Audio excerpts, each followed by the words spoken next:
Good afternoon and welcome back to Splitting the House. My name is Jerry Gertz of Curling Zone. I'd like to welcome a special guest today. We've got Emma Miskew of Team Homan here talking a little bit of curling. Welcome, Emma. Hi. Thanks for having me. So we've got some exciting news coming up with the Team Homan virtual camp. You've been doing this camp for a number of seasons now, but obviously with the pandemic, we've had to move everything online, and you found a solution to stay connected with all the great juniors. Yeah, we really didn't want to have to cancel, but given the climate, it didn't make any sense to host an in-person camp with a ton of people and have everyone feel safe. So instead, just to stay engaged, we are having a virtual camp, and we're really excited about it. It's the first time we'll have done something like this, but we have very knowledgeable people running it, so we don't have any glitches or anything. But yeah, we're pretty excited.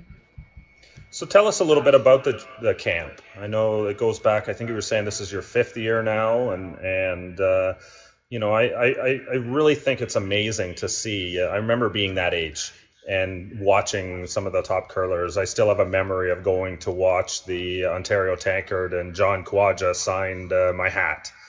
You know, so I think that means a lot to the kids to be able to connect and to get to know your team and get to know everyone. Yeah, we love that part of it. We love connecting with the juniors and seeing what the talent is coming up and trying to help them the best we can on things that we learned while we were junior.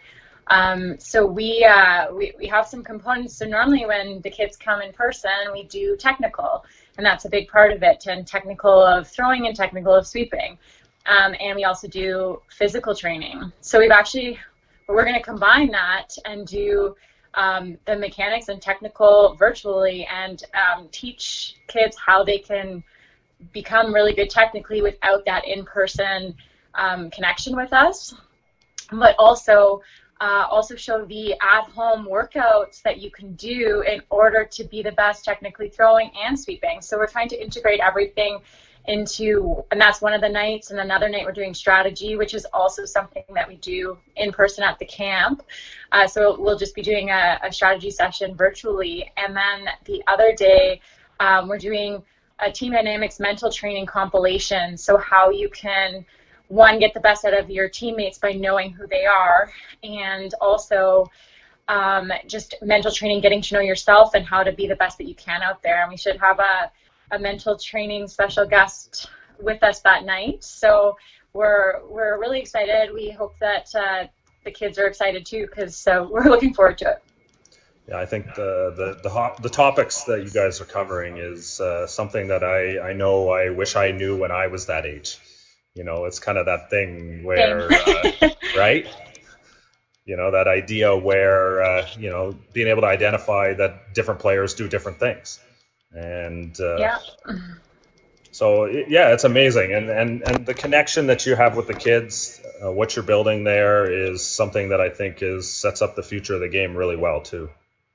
Yeah, we want to make sure that we give back a little bit, and it's fun for us. Like, we don't get that interaction very often. We're not in town that much, so when we practice, it's during the day. Usually kids are in school during the day, so we don't share our practice ice very often with juniors. So it's really nice that we can connect a little bit with them and figure out what they want to learn, and then give our experiences and explain the best that we can, how that they can get the most out of their game. So it's been an interesting off-season for everybody here. I think the pandemic has certainly created opportunities for some teams to try some things different. I've seen a few cooking videos that you've put together with Canadian beef, and it's been a great little tie-in to one of your sponsors. Yeah, I'm sure everyone is in the same boat and doing lots of cooking over the summer, with at first everything being closed and not knowing how safe it was to order takeout. So it was nice to try some new recipes. We thought that it was a good time to share them and give people new recipe ideas to try at home. And yeah, it gives our sponsors some exposure as well. So one other thing that came up over the summer is a team change as well. You've added Sarah Wilkes to the lineup. I think another player who is a very strong shooter and a former Ontario resident. So I'm sure you're familiar with Sarah from growing up and competing in juniors and up through the ranks as well. Yeah, definitely. It's funny, when we were younger, we were on opposing teams in Ontario, but there was one year when we needed a spare and she was available. So she played with us in playdowns one year. So we did know her from then.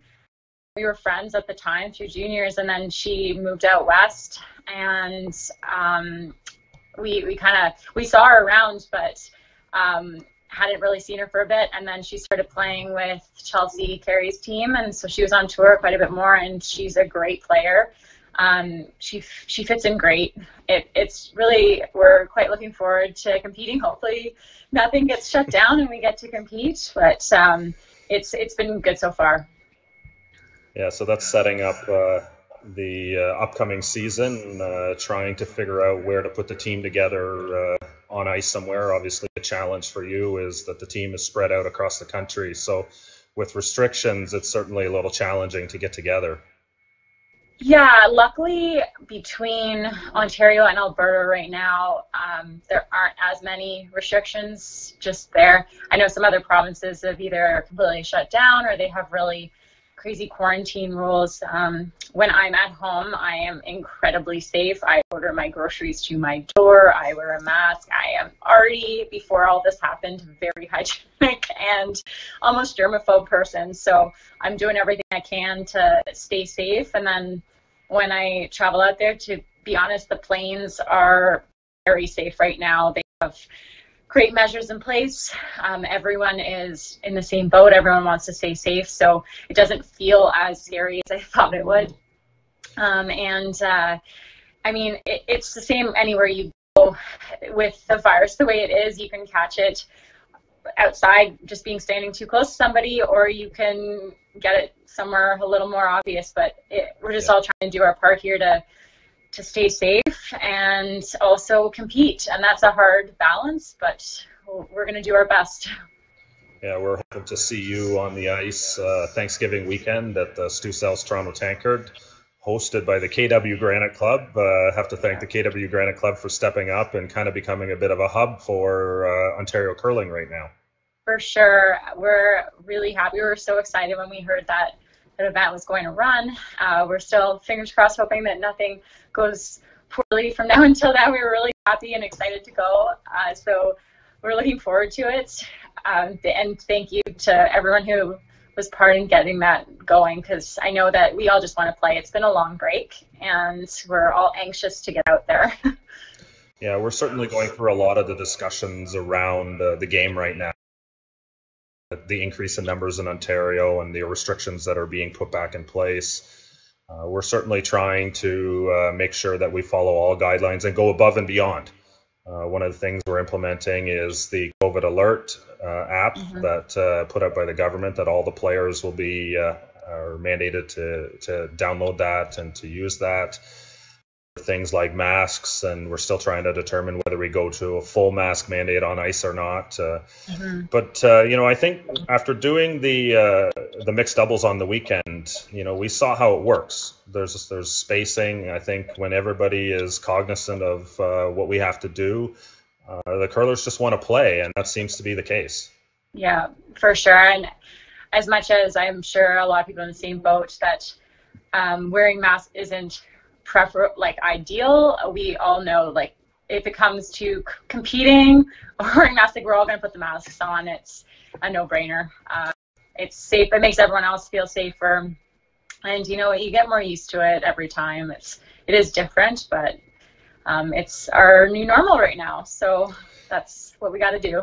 Exactly. So Thanksgiving weekend, your first game will be sometime Friday evening, and then 5 round robin games into a 4-team playoff for the championship and 4-team consolation. So looks like we're hoping to get Team Homan on a stream at least a couple times in the round robin. There may be a Jennifer Jones Team Homan duel in that round robin as well, which looks like it's coming up. So there'll be some high-level competitive curling to watch coming up shortly with Team Homan. Awesome. We're really looking forward to it.